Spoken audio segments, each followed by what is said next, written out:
Bonjour, aujourd'hui j'avais envie de vous montrer une notion intéressante sur laquelle je suis en train de travailler. C'est quelque chose que je connais depuis très peu de temps et je vais vous en parler, c'est la substitution tritonique ou substitution par accord de triton, je ne sais pas trop lequel faut dire. J'ai entendu plusieurs versions, mais bon en anglais donc je ne sais pas c'est laquelle la bonne traduction en français. Le principe est le suivant. Lorsque vous avez une suite d'accords, très souvent, on aime conclure par un enchaînement 5, donc cinquième degré, premier degré, avec un accord de dominante. Accord de dominante, cinquième degré, et on finit sur le premier degré, majeur 7. Donc on aime bien faire ça. Voilà, il y a un aspect de conclusion, mais à force d'en jouer, je me demandais s'il n'existait pas autre chose. Et en fait, il se trouve qu'on peut remplacer cet accord de dominante par son triton. Alors là, je me suis dit, c'est n'importe quoi. Comment ça se fait? Parce que le triton, en musique, c'est l'intervalle qui est le plus dissonant avec la seconde mineure. Vous voyez, seconde mineure, ça frotte, et triton, ça frotte. Comment c'est possible? Donc déjà, on va le jouer. Je vais prendre mon accord de dominante de sol, hop. Et c'est quoi son triton? Comme le nom l'indique, 3 tons au-dessus. Donc sol, la, si, do dièse.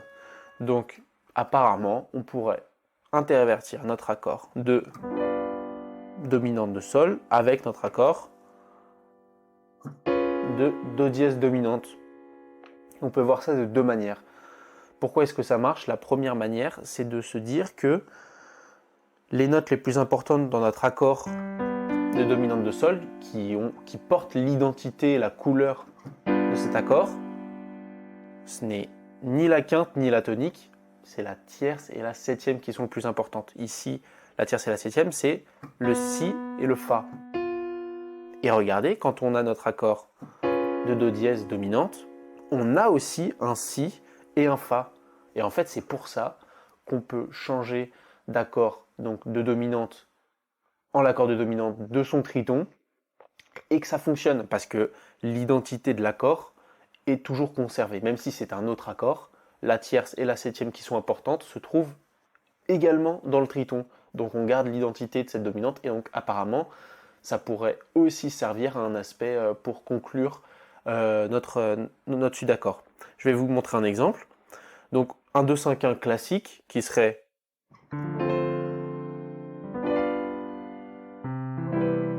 comme ça, très classique. Si on change la dominante par le triton, comme je vous ai montré, et attention,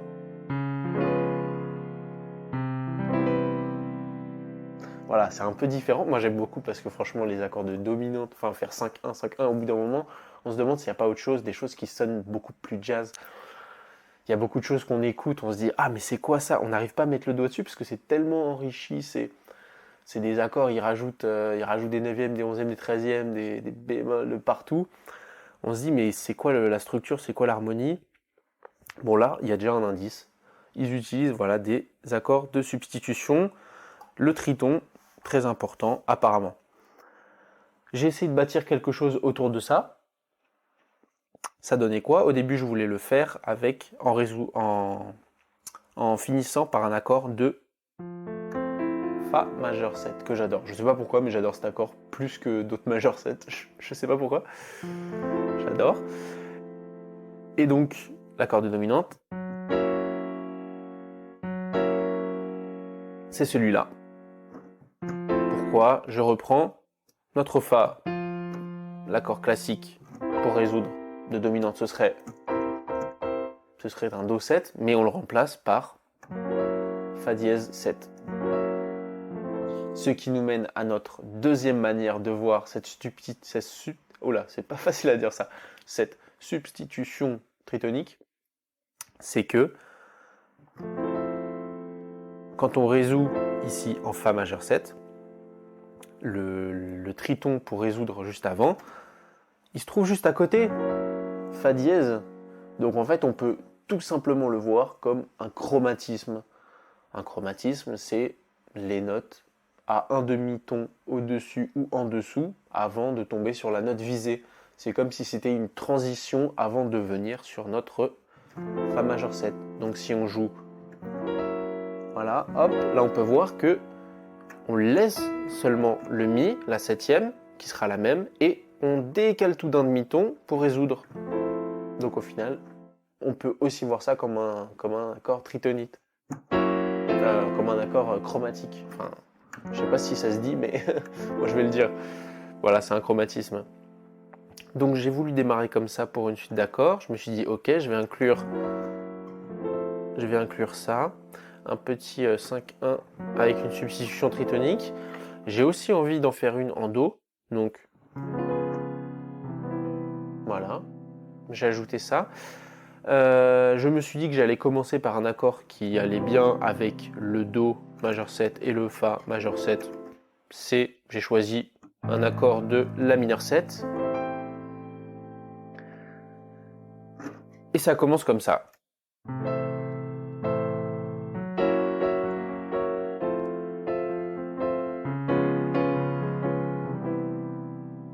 C'était un peu un prototype. Je me suis dit que j'allais l'améliorer. Pour un peu de petite folie, j'allais garder une base de La, mais qu'au lieu de jouer La mineur 7 au début de ma suite d'accords, j'allais jouer Fa majeur, pas Fa, Sol majeur 7. Ça donne ça. Alors là, je sais pas s'il y a une théorie derrière pour dire que ça sonne bien. Moi, je l'ai joué, je trouve que ça sonne bien. Donc voilà, je le garde. Donc ça donne ça. Ensuite, notre Fa.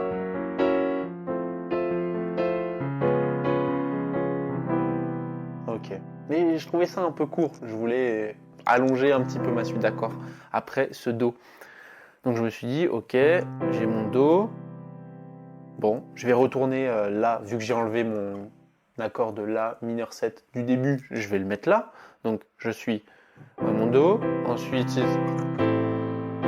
mon accord de La mineur 7. Et là, je vais vouloir résoudre. Et donc, je vais refaire une substitution avec un triton. Et je me suis dit que ça allait être bien de pouvoir retomber sur un accord de La mineur. Et je me suis dit, bon, comment on fait d'accord, comment on fait? Est-ce que je prends un accord de dominante de Mi? Non, c'est pas très habituel. Et je sais pas pourquoi ça marche, mais par hasard, j'ai essayé un accord de Si 7. Donc là, c'est plus une substitution tritonique parce que sinon, on aurait joué ça avant de retomber sur un La mineur 7. On aurait fait. Mais j'ai pas joué ça. Moi, je joue Si et pas Si bémol 7 pour retomber sur un La mineur que j'ai modifié et que j'ai juste gardé la base du La en fait. Donc, c'est un peu le bazar au final dans ma suite d'accords, mais je vais vous le jouer une fois. Donc on a notre hop.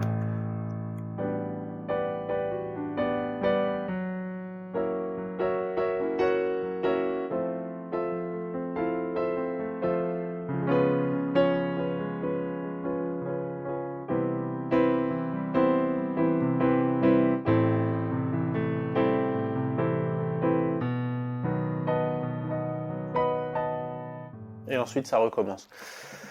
Et donc je me suis dit qu'est-ce que j'allais prendre comme mélodie. J'ai trouvé une mélodie toute simple en utilisant beaucoup de tierces et de septièmes et ça donne ça.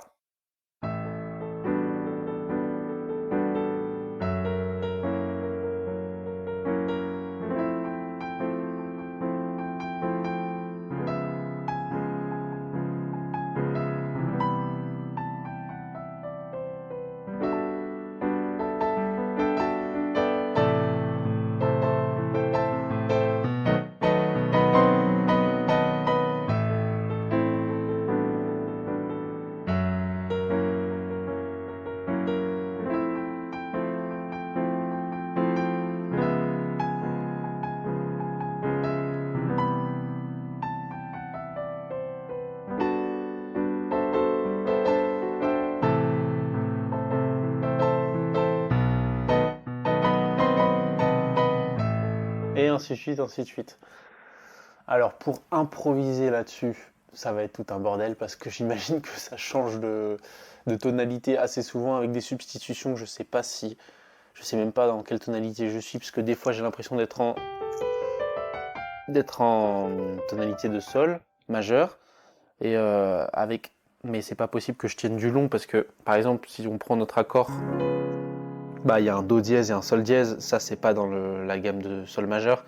Donc bon, c'est à creuser là pour l'instant, je me suis pas penché dessus, mais en tout cas j'espère que ça vous aura fait plaisir cette petite vidéo spontanée. Je vous dis à la prochaine, ciao ciao.